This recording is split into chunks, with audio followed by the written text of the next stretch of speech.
Our focus right now is continuing to conclude this pandemic and understand what the work of our organization will be as COVID rates hopefully settle, and helping our community understand what it's going to be like in the future with COVID, as we know, not going anywhere.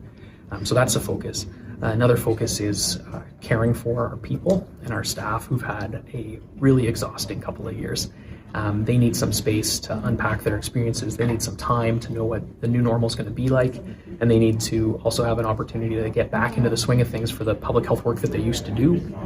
And then the other thing we need to do is understand what the health impacts of the pandemic are, so that we can start to tailor our work to focus on it. We know that the pandemic will have direct impacts and indirect impacts on health, and we need to have a full sense of what that is so that we can tailor our work. So those three things I think are our critical focus for the next few months.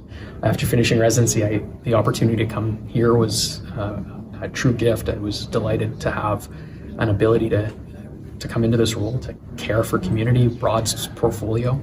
And over the last 4 years, the opportunities to learn have been unbelievable. Obviously, a pandemic helps to accelerate one's learning as a public health physician, and to lead different aspects of the organization through this pandemic response has been a challenge for sure, but a privilege. And things have, on the whole, when I reflect on the work that we've been able to do together, I'm really proud of that work, and all the more excited to continue to do it.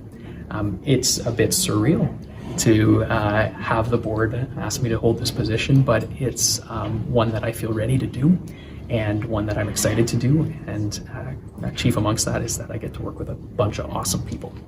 We continue to see Omicron transmit in our community, and although we've seen a large decline in cases and hospitalizations in the last number of weeks, it really has leveled off that decline, and we will likely see an uptick in cases.